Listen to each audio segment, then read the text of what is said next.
Yo, what's going on, Dragon Ball Super players? Welcome back to another video. We are fresh back from ARG Philly, and I am super happy to tell you guys that I got top 16 at the tournament.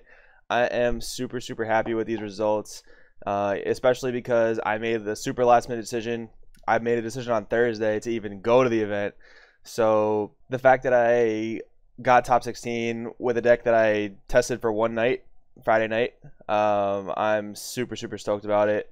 Yeah, so I made the decision very last minute. I had played Hurdigarn like a couple weeks, like a month I think before this event, and I had played it for a couple weeks, but I like kind of just didn't think I was going to any events for the rest of the season, so I kind of stopped playing super duper meta. I was just playing kind of like a little more casually at my locals. You'll see a lot of the deck profiles on the channel. They're not super duper like meta defining or anything like that. They're just a little more fun, a little more casual, something fun to take to locals, some stuff that I've really been enjoying. But I made the very last minute decision to go to ARG Philly, and I hadn't been playing with Hurdigarn, which I thought was like going to be the best deck for the tournament. But so I needed to go something that I could kind of pick up a little more quickly. And what better leader will give you that kind of experience than the Son Goku leader? Super just like forgiving leader. It's really hard to get punished by this leader because of the free energy you get at the end of your turn. Not to say that you don't need to know how to play the deck, but this is a very much an advantage deck. And I went into the tournament and actually played almost all mirror matches between day 1 and 2, almost all mirror matches, which are completely just advantage battles. So I'll get more into that when I get into the tournament report. But yeah, so we'll go into the deck profile. So I decided to go with this deck because it fits my playstyle more. I was enjoying Hurdigarn somewhat, but I'm not so much an aggro player. I'm more of like a mid-range / control player. So I wanted to go with something that gave me some more mid-range options. So I went with the red-blue Son Goku Super Saiyan 3 deck. So here are my choices and why. So I went with the 2-dimensional Banish Fu in the main deck. A lot of people are going to question this. Matt Combs actually questioned this choice on his channel when he kind of went over my deck list because I was in the top 32. And I didn't want to go with the Scientist Fu because I wanted the answers. I wanted removal in the main deck because I do it like I said, I like control, so I like to be able to play some sort of removal. And when my opponent has a Kefla on the board or anything that I need to get rid of, like a Bergamo, I'd rather have the answer in the main board rather than have to try and like punch over stuff. Having ensured removal is just really comforting, and it kind of just like makes your life a little bit easier, especially like when your opponent had just like swung with their Kefla on you twice. You want to be able to remove it because they're going to have the advantage to out combo you when you swing at theirs. So it's kind of like just really nice to have the ensured removal. Then I only played 2 legendary Flute. In this type of build, Flute loses a lot of utility, especially because I didn't max out on intensifying powers and that kind of thing, and it's really good with combo to play Gohan, but I just wanted more cards in the deck that did things, like some stuff you'll see in the deck a little bit weird, like the 3 Digging Deeps, the 4 Keflas. I kind of wanted just more stuff in the deck that did things, and these were sided out every single time. I know a couple of people, like a lot of other top placers, also only played 2 Flute, and I think it was for good reason. In this type of deck, it's just not as great for some reason. I think it's because like in the aggro builds, like you want to reuse your attackers as many times as possible. You don't really have that type of thing in this deck, so only 2, and it got pretty much sided out like every game. 3 Weakness Coercion. 3 was totally fine. The 4th didn't really come in a whole lot, honestly. I only played against 1 rush deck the entire weekend, so 3 in the main board was absolutely fine. Senzu Bean is like one of the most defining cards of the format. You got to be playing 4 right now because it just like turns off a lot of your opponent's aggro turns. Like they have to neg hard to like kind of get up to do damage to you, and it's like a 5k combo that sticks on the whole turn, so like you don't have to waste cards to keep dropping 5ks, even though like you'll have useless cards like your intensifying powers and your Digging Deeps after you're already awakened, but you'd rather just keep the card advantage for when you want to put pressure on them. So the Senzu Bean is just way too good. Dropping a Senzu Bean, if you read that you're going to get Chain Zeno, is also incredibly good because the typical play in the mirror match is like swing with everything you have on your board, drop Chain Zeno, reset the board, reset the hands, swing leader, draw a card. Your opponent is either going to combo out or negate or something, and then you're going to swing Zeno. But if you can drop the Senzu Bean before you read, reading you're about to get Chain Zeno'd, you're in a really good spot because your opponent can't make you waste the card to defend yourself. Otherwise, they're going to have to combo up to make you do that. 4 boost attacks. I never needed Kibito Kai. Like, boost attack was just perfectly great. Kibito Kai would have been maybe a little bit better if aggro was a little more prominent, but this event, like, there's just SS3 everywhere, especially red-blue, so Kibito Kai was pretty irrelevant. Then we played the 4 Raging Spirits on Gohan. One of the best ways to make a board in this deck, you make your board in your opponent's turn between this and Topo, and then you just put the pressure on them as many times as you can swing at them. You want to, like, if you're going to chain Zeno them after that, you want to try and force the damage through, so it's not, very uncommon to, like, swing it through your Son Gohan, combo these useless 5Ks like Intensifying Power and Digging Deep after you've awakened, and then chain Zeno, because you want to try and force that damage through and then wipe those cards out of your opponent's hand. So that was kind of the goal with that. And then the last blue cards, the 3 Zeno, got to be playing at this format. Like, chain Zeno literally defines the format right now. You can play a deck that either tries to kill before chain Zeno gets dropped, or you play a deck that's playing chain Zeno, because like mono blue and green blue, they just lose really hard to this card, and yellow blue SS3 as well. All those different variants of SS3, they lose to this form of the deck because of chain Zeno. Like, normally green stomps red and that kind of thing, and yellow got some pretty good anti-aggro counters, but chain Zeno just literally is the format right now, so you got to be playing it. 3 Intensifying Power Trunks. At first, I wanted to go, like, I kind of ripped this list from somewhere, and then I, like, just started tweaking it to my playstyle, and only after one night of testing, it definitely wasn't going to be the perfect list. But I wanted to cut Intensifying Power down to 2, because I never found myself, like, trying to cheap evolve, and, like, the only real things I tested against were, like, Blue, Yellow, Rush, and the SS3 5-color deck. I really didn't test the Mirror Match or the Hirudegarn matchup at all. I just didn't have the time to. Making such a last minute decision, but I wanted to cut this down to 2 because I never found myself wanting to cheap evolve. I was going to sideboard the other 2, and we'll get to my side deck after we get to the main deck, but yeah, I never found myself wanting to cheap evolve, so I wanted to cut this down to 2, and I wanted to go Digging Deep up to 4 because I knew it was better than Mirror Match, and I just anticipated a lot of Mirror Matches, and I kind of wanted my deck to be really well geared for the Mirror Match, and I could side into the aggro matchups. But yeah, I ended up going with a 3-3 split on the Digging Deeps and the Intensifying Powers. And honestly, all 3 Intensifying Powers came out almost every single game. The only game I would have put the 4th in was for the Hirudegarn / Blue Yellow matchups where you want to evolve more quickly. But I only played against one of them. And honestly, throughout the entire tournament, I was learning how to play the matchups. I had some advice from my friends, but without any real life testing, I was learning each matchup, how to play that matchup. And luckily, I played mostly red, blue mirrors. So I got to learn pretty quick and pretty efficiently. So Burst Tech Sun Gohan. I wanted to also boost this up in the main deck, but I just couldn't justify it, not knowing exactly what I was going to be facing because I hadn't been gearing up for this tournament. But the other 2 in the sideboard came in every single time. This card is incredible to draw after you get chain Zeno. It just helps you get that advantage back up.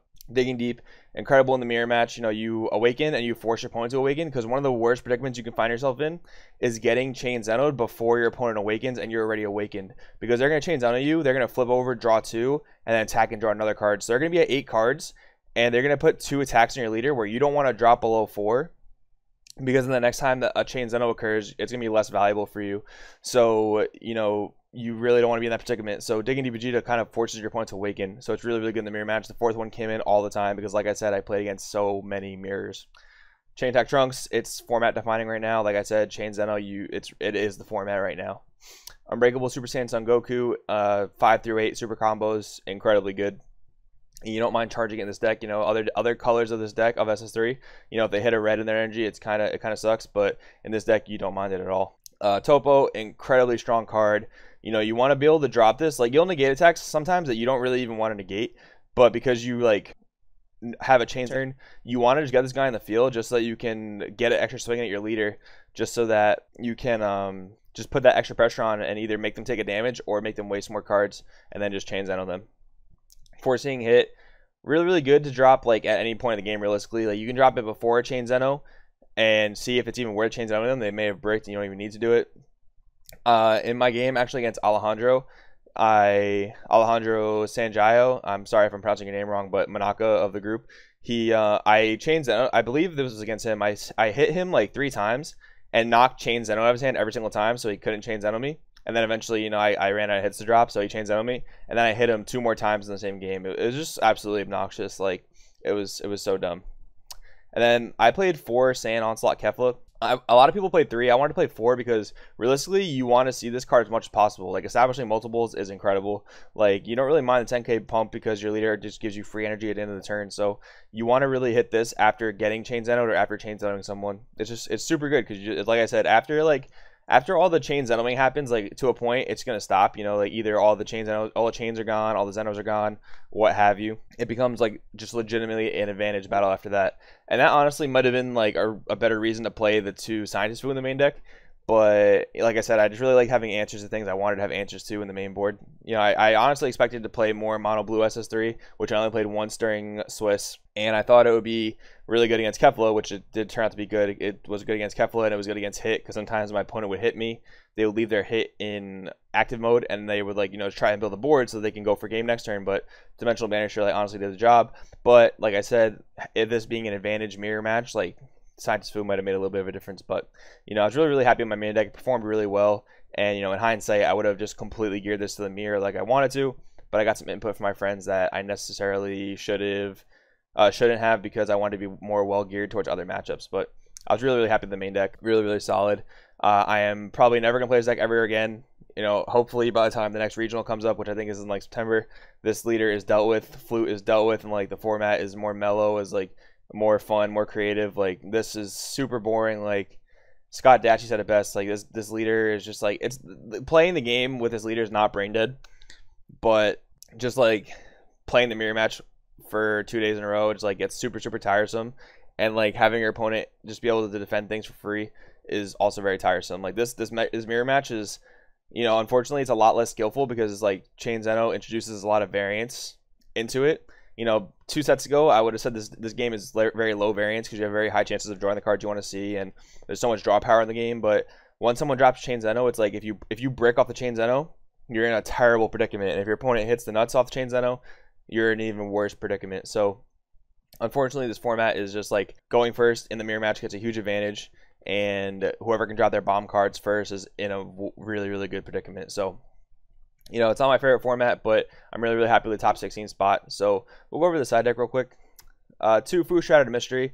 Like I said, I didn't get a lot of testing at all with this deck or this format, so I just wanted to get an I win button in the mirror match, and this card was super, super clutch. Like, I flipped it in my energy like maybe twice, and honestly didn't really care, because it's just literally the auto win button against a lot of the mirror matches, and I certainly did lose this card a few times. The 4th Coercion, this is for aggro and rush decks. I never ended up siding it in, because I probably sided it in once against the one Herder deck I played against, but yeah, it wasn't super relevant. 3 Mafuba. This was not really that great, because I always sided in against the mirror match, and I only ever sided in 2, so I probably wasted a slot there. But, you know, like I said, put this deck together really, really quickly. The 4th Intensifying Power Trunks. This is for when I wanted to evolve into Chain Attack against aggro. Like I said, only came in one game against the one Hurugard. Digging Deep came in every single time, because it was always a mirror match for the most part. Literally, I think 1 round, maybe 2, I didn't play the mirror match, but I'll go over that in the tournament report. 3 Legic seemed good, because I wanted to see it going second, but just because of deck space, I only ever sided into 2. So I get people's logic on that now, like why they only sideboard 2. I only really ever put in 2 for space reasons. 2 Burst Attack came in all the time. Really, I should have probably main deck 4, because you're playing against aggro, you're comboing cards, so you want to refill your hand. You're playing the mirror match, you get Chain Zenoed, you draw, charge, play this down, and you're at 4 cards to draw 2 more. So this card is just really good at like all stages of the game. I wish I would have main deck 4. And then Furthering Search and Champa, this went in for the mirror match when I just wanted to like force my opponent to take some damage before I Chain Zeno them, and like niche situations like that. It was okay. It was alright. I wasn't like super duper in love with it or anything. But yeah, guys, so that's the deck profile. Now we'll get into the tournament report. Alright, guys, so here's the tournament report. So round 1, I had a no-show, so I got a bye. It was really funny, because the same exact thing actually happened to me at ARG Boston. So this was just super, super random and funny, and you know, I got a round 1 win. It was pretty cool. Round 2, I 2-0'd the mirror match. He was playing Red Blue SS3. He had no Kefla in the main board. He only sideboarded 2 for the mirror, which, you know, Kefla is just so good in the mirror, and it's, you know, it's not so great against aggro, which I guess this guy might have assumed you'd play more aggro, which in those matchups you realistically just side Kefla out, because it's a clunky 10k, and because you're really not going to get to Kefla in those matchups. But yeah, Zach from Baltimore, shout out to him. He's a cool guy. He actually did end up making top 32 as well. Yeah, he actually ended up having a really good tournament after our match, so good for him. I'm glad for him. Round 3, I lost 1-2 to the mirror match.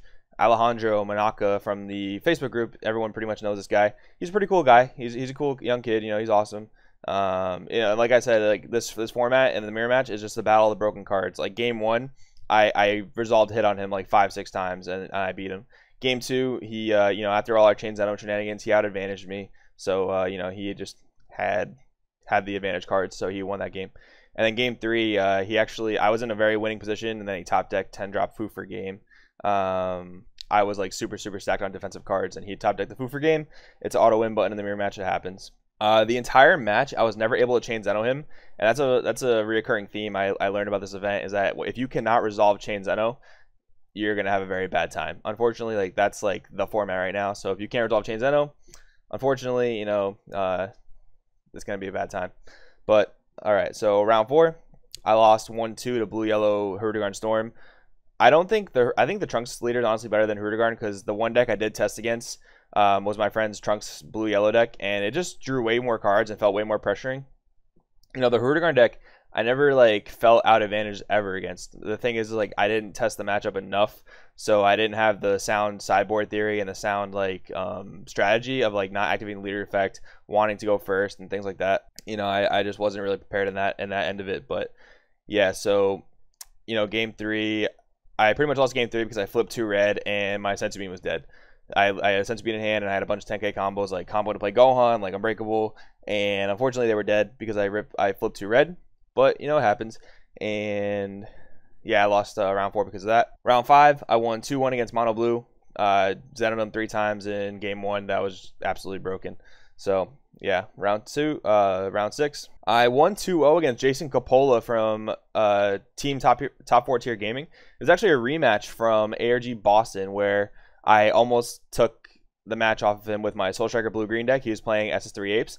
This time around, he was playing the really cool Red Yellow deck, Red Yellow SS3 deck. So yeah, we had a rematch from ARG Boston. I ended up beating him 2-0, which was super nice. I was really happy I was able to get that game back off of him. And he's a really cool guy. I consider him a good buddy. I hope to see Jason out at more events. He's a really cool guy. Round 7, I won 2-1 in the mirror match against Paul Chang. He was actually a super cool dude from Atlanta. He ended up coming down to the event by himself because his buddies flaked on him. That sucked.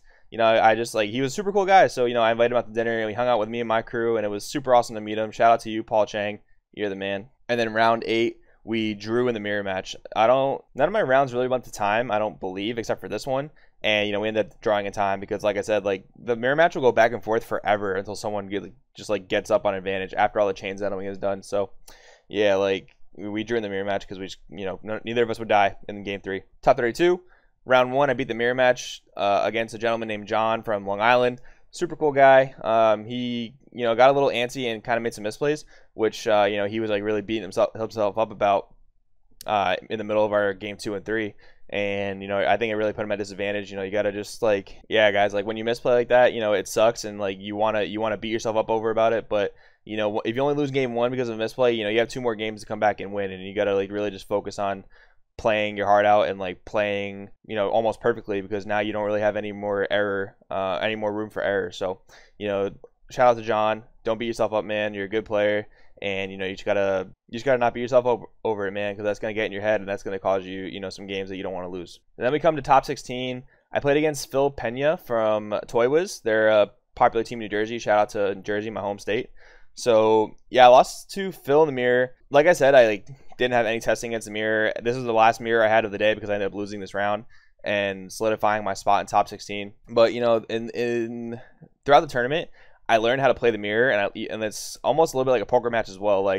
He had a high seed, so he went first, and in the mirror match, whoever goes first is a very high advantage because you have the opportunity to drop your hits first and your chain Zenos first. But he actually never flipped up a red off his leader effect the entire match. So when I was going second, game 1, I was able to drop my 1-drop Trunks and present chain Zeno to him, which he had to play around a lot. So he actually said in the middle of the game, wow, you look like you know what you're doing. And I was like, I don't really feel like I know what I'm doing, but I appreciate it. And after the match, we talked a lot about that, and I asked him, were you being sarcastic or were you being serious? Because that really it means a lot to me if you really think I was playing this pretty well.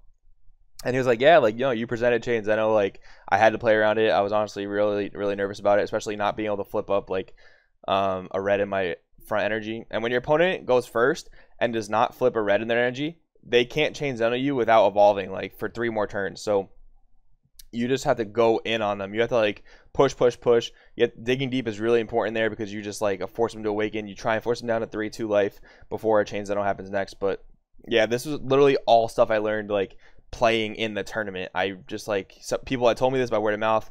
I had to learn it for myself by just playing in the tournament and playing the mirror matches. But Yeah, so back to the rest of that match. It was actually the best match I had all weekend. Like it was super super good. I knew I was playing a really good player from a really good team, so I was trying my best to just like do well and like kind of prove myself, especially to a member of a good team. So game one I ended up losing because I did misplay.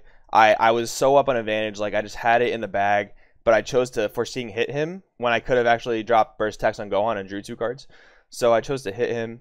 And I did rip his plays out of his hand, but he just drew into the nuts and was able to start out advantaging me. He dropped the Kefla and just started clearing my board and drawing cards. And I gave up the advantage game there by not just trying to draw cards instead of trying to rip my opponent's cards. So that was a huge misplay that led to me losing game one. Game two, I dropped the 10 drop Fu on him for game. It's just literally the win button. It was pretty insane. Like as soon as I dropped it, he just scooped up his cards and we went to game three. And then in game three, he actually had the Fu stratted it on me for game, if I do recall correctly. It was just like I believe he like top deck into it and just like literally slammed it down. Windmill slammed it, killed me with it. But it was a great match. It was a great time, and like I honestly wouldn't have wanted to go out any other way. Like I had a great conversation with the guy. Like I really really enjoyed our match, Phil. So shout out to you, man. So yeah, guys, it's gonna wrap up like the deck profile and the tournament report. So I'm super stoked, like I said, to get this top 16 at this event, especially like an event that I really didn't have the time to play test for. I decided to go to last minute. So yeah, I'm really really happy with that. Yeah, and I'm really excited for the next competitive season. I really hope some things happen to SS3, to Flute, just ways like counterbalance this aggro, and then like ways to like not have like a super duper broken leader that just rewards everyone for everything. That's not like good play in my opinion. Like this format, like I said, is just like way too much variance off Chain Zeno, and it's just like race to the broken cards. Like in the red mirror match, it's literally just who can drop hit first, who can Chain Zeno first, who can drop Keflet, and start drawing cards. So it's not my favorite format by any means, but I had a great time at the event, and of course the better players will win. Shout out to Danny Hype winning the event. Good for you, man. Glad to hear it. Like the better players will just win, even if the format has more variance in it. There's so much more to just like playing the cards. It's about what you can sell, like selling Chain Zeno, especially when you don't have it.